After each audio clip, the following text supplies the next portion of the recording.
ஆதி என்னும் பராபரையே அன்பான மனோன்மணியே சோதி எனும் பஞ்சகத்தாலே சொற்பெரிய கரிமகனே தீது நீக்கம் கந்தவளே திருத்துகின்ற குருநாதர்களே 18 சித்தர்களே பண்பான பரமசிவமே ஓதியை ஜோதிடங்கள் உரைப்பதற்கு நாரவிந்து வடிவாக நல்ல துணை ஆவீரே.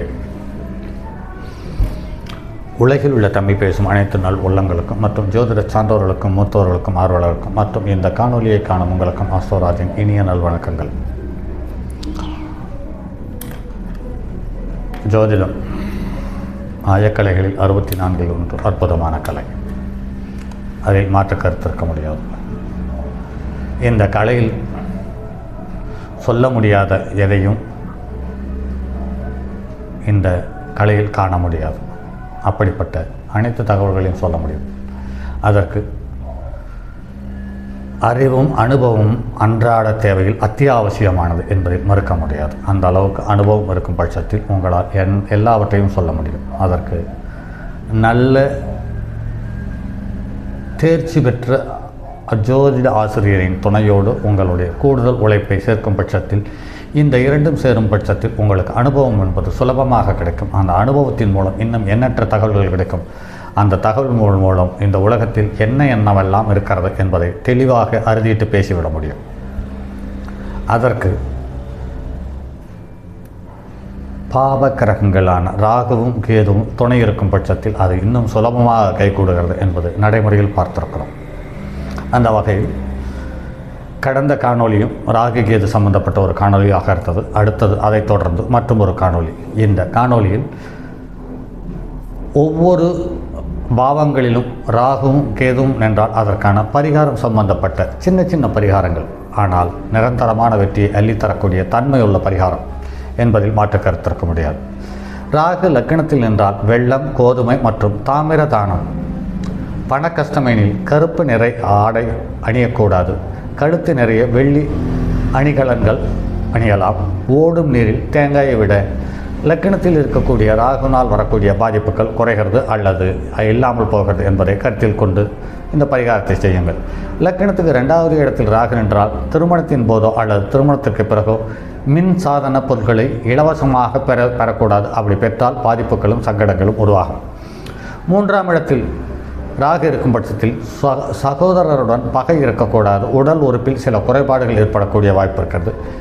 வீரிய குறைபாடுகள் வருவதற்கான வாய்ப்பு இருக்கிறது. அதற்கு கன்னிமார் தெய்வங்களையோ அல்லது சரபேஸ்வரர் தெய்வங்களையோ வழங்குவது சாலச் சிறந்ததாக இருக்கும். 4ஆம் இடத்தில் ராகு இருந்தால் யானை தந்தத்தை வீட்டில் வைத்திருக்க 4ஆம் இட ராகுவால் வரக்கூடிய தோஷங்கள் குறைய வாய்ப்பு இருக்கிறது அல்லது இல்லாமல் போகிறதுக்கு வாய்ப்பு இருக்குது. 5ஆம் இடத்தில் ராகு இருக்கும்போது வெள்ளியிலான யானை சிறிய உருவத்தில் வீட்டில் வைத்து பூஜித்து வருவது மிக சிறப்பை தரும். 6ஆம் இடத்தில் ராகு இருப்பது தொடர்ச்சியாக நீல நிற பூக்களை அர்ப்பணிக்கலாம். 7ஆம் இடத்தில் ராகு இருக்கு ஓடும் நீரில் தேங்காயை விடுவது இதற்கு சாலச்சிறந்த பரிகாரமாக அனுபவத்தில் பார்க்க முடிகிறது. 8ஆம் இடத்தில் ராகு இருப்பது வெள்ளிக்கட்டிகளை எப்போதும் வைத்திருப்பது சாலச்சிறந்தது. 9ஆம் இடத்தில் ராகு இருப்பது மாமன், மாமி, மருமகன், மருமகள் நல்லுறவை பேணி வர பாதிப்புகளும் சங்கடங்களும் குறையும். இது நெற்றியில் குங்குமம் அணிகிறதோ அல்லது மிகப்பெரிய பெண் தெய்வத்தினுடைய விபூதிகளை அணிந்து வர பாதிப்புகள் குறையும். தங்கம் அணியவும் சிறப்பாக இருக்கும். இது இல்லாமல் பைரவரனுடைய உருவமான நாயை வைத்திருப்பது அல்லது வளர்ப்பது, செல்லமாக வைத்திருப்பது ஒரு பெரிய மாற்றத்தையும் செல்வத்தையும் தருவதற்கான ஏதுவான சூழ்நிலை அமையும்.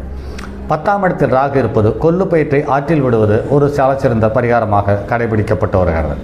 11ஆம் இடத்தில் ராகு இருப்பது தங்கம் அணியலாம், குங்குமம் அணியலாம், கொண்டைக்கடலை மற்றும் மஞ்சள் துணியில் வைத்து தானம் வியாழக்கிழமை நாள் கொடுத்து வருவது சாலச்சிறந்ததாக கருதப்படுகிறது.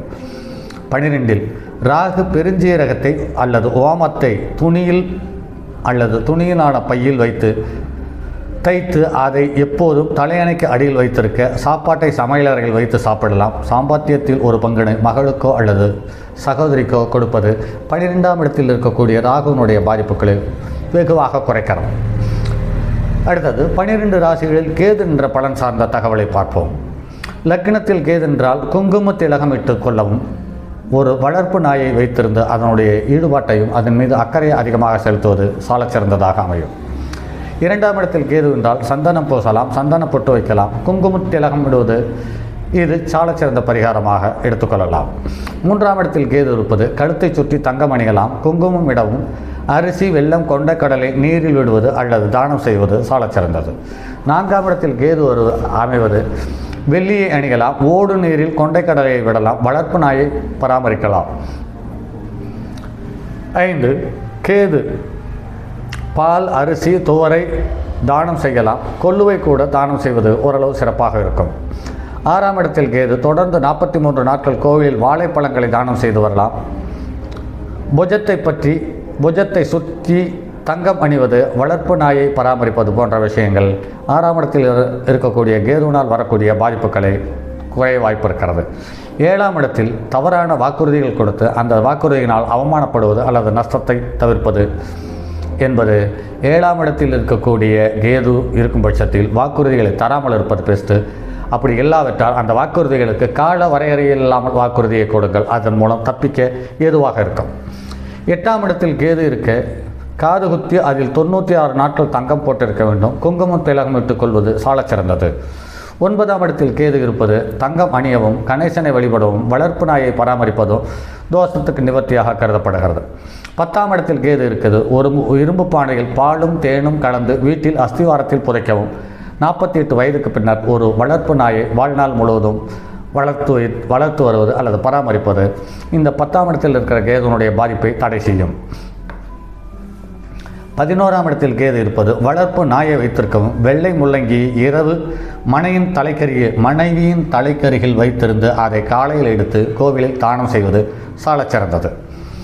12ஆம் இடத்தில் கேது இருப்பது கணேசரை வழிபடுவதும், நாயை வைத்திருப்பதும், வளர்ப்பு நாய் இறந்து விடுமையானால் உடனே மற்றொரு நாயை வாங்கி கொண்டு வந்து வளர்ப்பதும் சிறந்த பரிகாரமாக கருதப்படுகிறது. இப்படி